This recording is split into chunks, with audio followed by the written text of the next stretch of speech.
Hello and welcome to my Wednesday question and answer. Also, happy Thanksgiving. If you guys have any advice or you see something you don't like in my question and answers or in general on my social media or something I can do better, I'd like some criticism.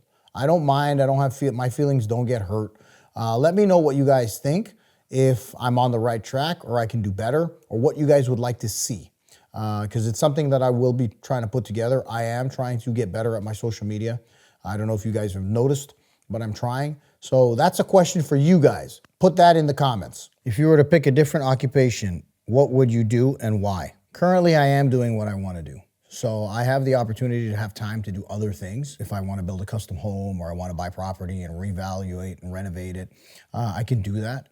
But the dogs does give me that kind of freedom. The freedom that I do lose is the ability to take off, just get away, leave the country at any given time. That's the only issue I find. But if I had to do something else, it would probably be with horses or something like that. Yeah, Freddie's looking good. Yes, Freddie's coming along well. To me, it's a slow process because of his natural nature. But I wanted to take it easy. I told his mom it's going to be a little longer than normal because of the way that I'm dealing with him, but I'm not going to charge her any extra. But yeah, he needs to, like a hockey stick, he needs to kind of, go through the phases, get used to me, and then start upping the training. So he's doing well as far as I'm concerned. He's coming along well. He's starting to really internalize everything, but it's a process, and it's not something that happens overnight. Best book read on success. There's a few, man. The Wealthy Barber started me off. I was a barber. The Wealthy Barber was definitely good. Think and Grow Rich by Napoleon Hill. The Millionaire Next Door, that's a really good one. The Laws of Success. And then you kind of, in my eyes, you kind of drift into what you feel like doing and where you're at on your journey. But those are some solid books there. When are your next pit bull breedings? So I will be doing a breeding this year because I do have people that want dogs. Some of these people have been waiting a year or two, and I think it's around the right time. We will see this year, maybe February, March, I might have something available, if not during the year. Next question, how much for a bully puppy and any potential screenings or warnings to first dog owners? So with my dogs, I consider them big pit bulls because their mentality is the same as a pit bull. They are very friendly to humans. They're very loving. You're not going to have any issues. The only issues you're going to have with my dogs is another dog trying to dominate them. That is where you're going to have a problem. And just because a dog is chill and he's relaxed and you can screw with him a little bit doesn't mean that if you push the buttons, that won't turn into a disaster. That is the only thing you really have to worry about with my dogs. Let's say asshole dog pushes them and tries to submit them. They do have high threshold, which is what I want. But if it decides to go south, you're in for a world of trouble because when it turns on, it's probably not coming off. So that's something to keep in mind. As far as my dogs, I think they're great. They're all around great family dogs. They're not protection dogs by any means. They're loving family dogs, athletic, and well-built. That's what I would consider them. They cost starting from around $3-4 grand all the way up to $8,000. Would you suggest your blueprint course for behavior modification or go one-on-one? So the purpose of the blueprint is to prepare people basically to prepare the dog for the beginning of working dog stuff, okay? So it's basically a prep for protection work. I don't sell it like that. What that means is everything before protection work has to be 100% guarantee. That's how I look at it. So the fundamentals of it is, when I say fundamentals or a blueprint, it doesn't mean that you're just learning sit and stay. That's not what you're learning there. It's starting from anybody that has a puppy or a dog that's problematic, and it will guide them through the process. If you just want a well-trained dog, you don't got to do, the whole course. You could do like 5-6 hours and progressively decide if you want to go further. But the way that I have it set up is if somebody starts, because this happens with me in real life training, they start training the dog, somebody with a good dog will start training the dog, and then the dog will evolve, and then they're like, man, he's really good. Can we try something else? Sport work or something? And then I got to teach them bite mechanics, then I got to teach them other things. So I'm putting that all in my course. So when a solid prep and foundation is done, not like a basic foundation, but like a really solid foundation for a working dog, a lot of the problems that people have fall off because of lack of either leadership, communication, or just the skills of training that I've taught in the course. So in my eyes, the best thing to do if you want to save money and time, in my eyes, is do the blueprint first.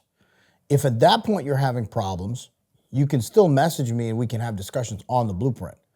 If for some reason the dog's very, over the top, then a one-on-one would make sense. But if you came to do a one-on-one, we're gonna go over all the crap that's in the course.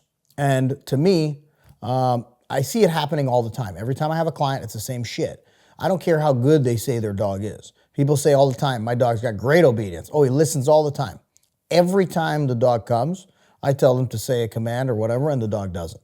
So the dog clearly is not that good. Then it becomes a communication issue with me and the parents. Then I got to teach them how to communicate. And then a lot of problems actually fall off. Okay, so that's my suggestion. And that doesn't mean I'm pushing you away by any means. So if you want to come see me in person, you can. But I'm gonna tell you the truth. We're gonna go over what's in the course if I see like a lot of communication issues. And I'm almost guaranteeing that there's gonna be something in there that I have to revert back to what I teach in the course. Now, if your dog is exceptional and you're having problem solving in some kind of working type of scenario or personal protection, yes, that would warrant coming to see me. But if it's something that's not, then I would suggest the course first. But you're welcome to come to see me. Can you show us that video of Medusa killing the raccoon? Come on, man. I can't do that. And it was Rhea, not Medusa. What's the most durable dog bed? He keeps ripping every bed and blanket. How can I fix it? Thanks. Buddy, I have the same problem. I don't know of a super durable bed. For me, I haven't came across anything yet. I have dogs that are destructive, sweet dogs, and the problem is I'm not with them all the time. So they're only destructive when I'm not with them. They're not anxious. They don't have anxiety or anything like that. It's just if I leave something in their crate, they're going to destroy it as far as a bed. Have I found anything? No. The Kong beds are supposed to be good, but for this specific dog, I don't put anything in there because you'll just destroy it. Let me know, or somebody in the comments, let me know what's the most durable bed they have found. Not a question, but happy Thanksgiving. Thank you so much. We have a lot to be thankful for, and I'm very thankful, even though sometimes life is shit. How do you feel about prong collars? I feel that any tool has a purpose, including e-collars. Like Freddie has an e-collar right now on because I need to do things that are remote and I need to communicate with him. And he's got some fear-based issues, so I got to be very careful on how I use that. Prong collar, to me, is a great communicator. If you know how to use it properly, it's a fantastic tool. If you're going to abuse it, then yes, it's not the best tool. What the prong collar does is it gives communication to the dog that maybe you don't have the strength to do. When a dog's pulling on a flat collar, you can't really hold them if it's a big dog. The prong collar alleviates the muscle from the dog versus your muscle and helps you communicate to the dog that, hey, this is not comfortable when I'm pulling or when I'm doing this or when I'm doing that. So I'm going to learn that when I feel the discomfort, I got to back off, and then you want to reward that with some kind of treat or something like that. That's the beginning stages. Do I think a prong collar is bad? Obviously not. The people that say prong collars are bad and this is bad and that's bad, they live in la la land, in my opinion. Now, obviously, you can turn equipment bad, okay? If you gave me a gun and I just shot random people, yeah, that's bad. You know, if I took a hammer and started like trying to knock people out with a hammer, that's bad. But if you give a carpenter a hammer, he can do phenomenal things with that hammer. So for me, it's a great tool. The people that are on the internet talking about tools are bad and adversives are bad, you want to use adversives as least as possible. But you want to use adversives so they're effective if you need them, okay? So the idea that using a prong or an e-collar is a bad idea from the people that you hear on the internet is total bullshit. You got to look at their dog in person, not on the internet when they show you a video of no distraction. They got a million treats in their pocket and they're training a dog for 7 years on not coming back, okay? This is bullshit, okay? I train reliable dogs that are on the top tier of explosiveness, and I still have to retain control, okay? By doing that, the communication has to be clear. Nobody here is sad or in a bad mood or None of my dogs are depressed and they need to see a therapist, okay? No dog that I train is depressed and needs to see a therapist. They need discipline. They need to have a line drawn in the sand of what's acceptable and what's not. If you don't believe that, go live in the forest with the animals. My dog is 8 years old and still active. At what point should I start slowing things down? Listen, if you're blessed to have a dog at 8 years and he's still active, you're doing a great job. What you need to do is be mindful of how you guys train. I wouldn't run that dog on concrete. I would probably go a little easier on grass if I could. I would slow things down for him, not for you, because the dog will probably continue to go. But I would slow things down for the dog, okay? So if you know you're doing flirt pole all the time and he's flying at 100 miles an hour, I would back off of that a little bit. Unless the dog is super athletic and, you can see that there's nothing bothering him, that's a personal call, right? But that's my suggestion. How is the best way to train a German Shepherd with kids? Training any dog with kids is something that should be done. It doesn't matter if it's a German Shepherd or a Pitbull or whatever. Naturally, guardian breeds do tend to be a little more protective. They tend to be a little more aloof. The dog doesn't know that they're children, okay? He doesn't see kids. He doesn't know that they're young. He sees mini people acting crazy, okay? So if a dog is around adults all the time and they see these little crazy people, they get weirded out. Like if you were, and this is no offense to anyone, if you're walking around and you've seen like 20 midgets jump out of a school bus and start going crazy, you probably would get weirded out because it's not something you see normally. So what you would do is from a puppy, you would have that dog or puppy around kids, not necessarily touching kids and jumping on kids, but around kids. So you would go to like a playground and have the puppy interact with kids or see kids and realize they're just a normal part of society. If anything is possible, it's still possible for anything to be impossible? What kind of question is that?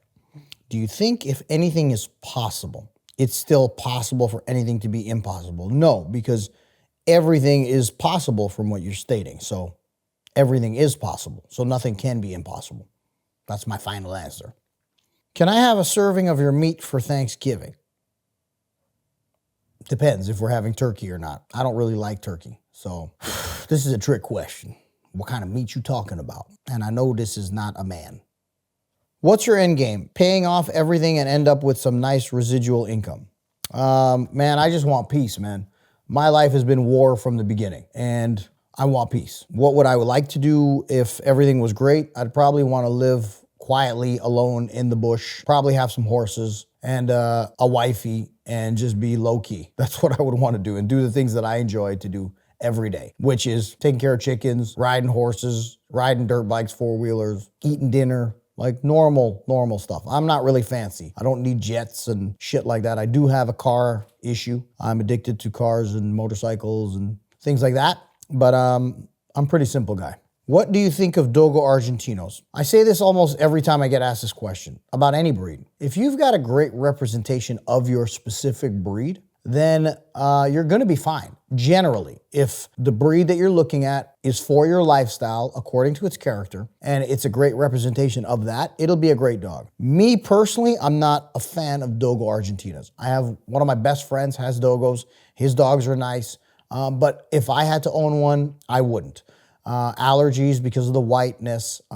They're big, they're mastiffy. They, to me, have temperaments that are all over the place. So for me personally, I wouldn't really own one. I have access to Dutch Shepherds, my hybrids and my Pitbulls. And to me, I don't need anything else. Maybe a little poodle or something cute to do training on because everybody thinks all I train is monsters. What motivates a golden doodle? Golden retriever poodle mix.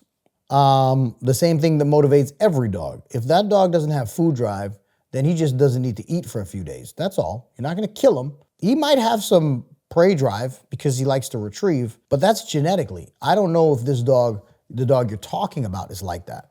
So maybe get like a little play duck or something like that and play with. But I'm guaranteed that this dog will get hungry. And if the dog's hungry, then food will be the motivation. What are your top 3 picks for top of the line working breeds? Depends on the type of work. If we're talking about like scent indication or service dog work, I would say a great golden retriever. I have access to these dogs and they're phenomenal. You don't need to worry about aloofness. You don't need to worry about them biting people.